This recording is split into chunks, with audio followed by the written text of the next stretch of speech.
तो देखिए, देश के 5 राज्यों में हुए विधानसभा चुनावों के नतीजे सामने आने के बाद सबसे ज्यादा चर्चा पश्चिम बंगाल में मिली जीत को लेकर हो रही है। भारतीय जनता पार्टी की सफलता के पीछे सिर्फ नतीजे ही नहीं है, बल्कि मजबूत जमीनी रणनीति भी चर्चा का केंद्र है। खास बात यह रही कि इस चुनाव में छत्तीसगढ़ के नेताओं ने पर्दे के पीछे रहकर अहम भूमिका निभाई। देखिए, छत्तीसगढ़ भाजपा के संगठन महामंत्री पवन साय को पश्चिम बंगाल की 56 विधानसभा सीटों की जिम्मेदारी सौंपी गई थी। उनका फोकस केवल प्रचार तक सीमित नहीं था, बल्कि बूथ मैनेजमेंट, कार्यकर्ताओं की सक्रियता, साथ ही वोटिंग पैटर्न को साधने तक भी रहा है। ग्राउंड लेवल पर संगठन को मजबूत करना और साथ ही हर बूथ तक नेटवर्क तैयार करना उनकी रणनीति का अहम हिस्सा रहा। वहीं केंद्रीय गृह मंत्री अमित शाह की रैलियां और साथ ही सभाओं के सफल आयोजन की जिम्मेदारी छत्तीसगढ़ के 4 मंत्री विजय शर्मा, साथ ही केदार कश्यप, गजेंद्र यादव और चंक्राम वर्मा को दी गई थी। इनकी भूमिका में रैली स्थल की तैयारियां, साथ ही स्थानीय समन्वय और जो कार्यक्रम है प्रबंधन शामिल था।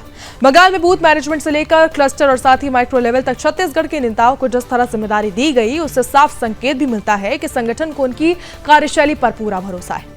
राजनीतिक विश्लेषकों की माने तो भाजपा चुनाव को संगठनात्मक ताकत के आधार पर लड़ती है, जहां अलग अलग राज्यों के नेताओं को जिम्मेदारी देकर बेहतर समन्वय बनाया जाता है। इसी तरह असम में भी छत्तीसगढ़ के नेताओं की भूमिका अहम देखने को मिली। असम विधानसभा चुनाव में छत्तीसगढ़ के उप मुख्यमंत्री अरुण साव को लखीमपुर लोकसभा क्षेत्र की 9 विधानसभा सीटों की जिम्मेदारी दी गई थी। इनमें से 8 सीटों पर भाजपा प्रत्याशियों ने जीत हासिल की है।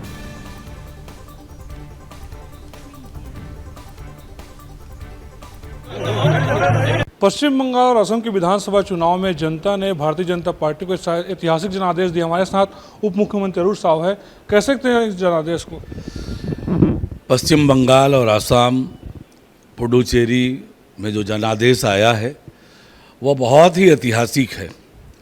जिस तरीके से असम में लगातार तीसरी बार सरकार बन रही है, वह भी 3/4 बहुमत से, तो ये बहुत ऐतिहासिक है। नरेंद्र मोदी जी के नेतृत्व, हेमंत बिस्व शर्मा जी के नेतृत्व का ये कमाल है। और पश्चिम बंगाल की जीत ने तो देश की राजनीति की दशा और दिशा बदली है। निश्चित रूप से तुष्टीकरण की राजनीति, परिवारवाद की राजनीति, भ्रष्टाचार की राजनीति, घुसपैठियों के पक्ष में खड़े होने की राजनीति, ये अब इस देश में नहीं चलेगा। इस बात का स्पष्ट संकेत इस चुनाव के परिणाम से है। तो ये बहुत ऐतिहासिक चुनाव परिणाम है। मैं 5 राज्य की जनता को बहुत बधाई और शुभकामनाएं देता हूँ। ये असम में जहाँ जहाँ आप चुनाव प्रचार करने गए हैं, लगभग सभी 8 विधानसभा क्षेत्रों में भारतीय जनता पार्टी के प्रत्याशी जीते। कैसे आप लोगों ने रणनीति तैयार की, बताएंगे?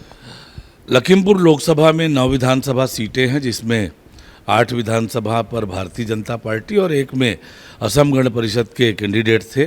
भाजपा के 8 के 8 प्रत्याशी इस चुनाव में विजयी हुए हैं।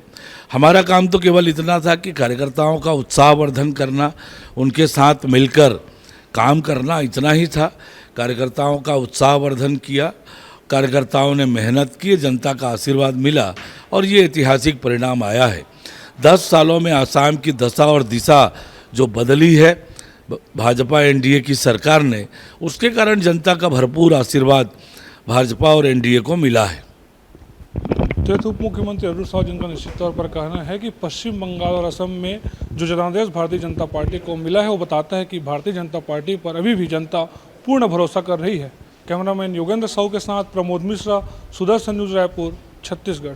असम और पश्चिम बंगाल के विधानसभा चुनाव में भारतीय जनता पार्टी को ऐतिहासिक जीत मिली है। इस ऐतिहासिक जीत में कई ऐसे चेहरे भी रहे जो हिडन तौर पर काम करते रहे। इनमें छत्तीसगढ़ के भी कई ऐसे नेता शामिल थे जो लगातार पश्चिम बंगाल और असम के विधानसभा चुनाव में रणनीति बनाने में लगे हुए थे।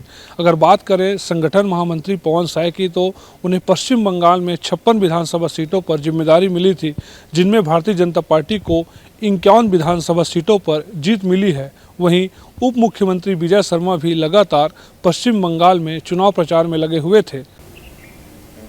असम विधानसभा चुनाव में भी देखा गया है कि भारतीय जनता पार्टी छत्तीसगढ़ के नेताओं ने अहम भूमिका निभाई है। ऐसे में माना जा रहा है कि आने वाले दिनों में छत्तीसगढ़ के इन भारतीय जनता पार्टी के नेताओं को राष्ट्रीय स्तर पर बड़ी जिम्मेदारी मिल सकती है।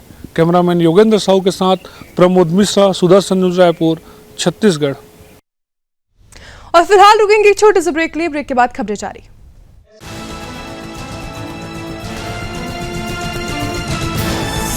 आप देख रहे हैं सुदर्शन न्यूज।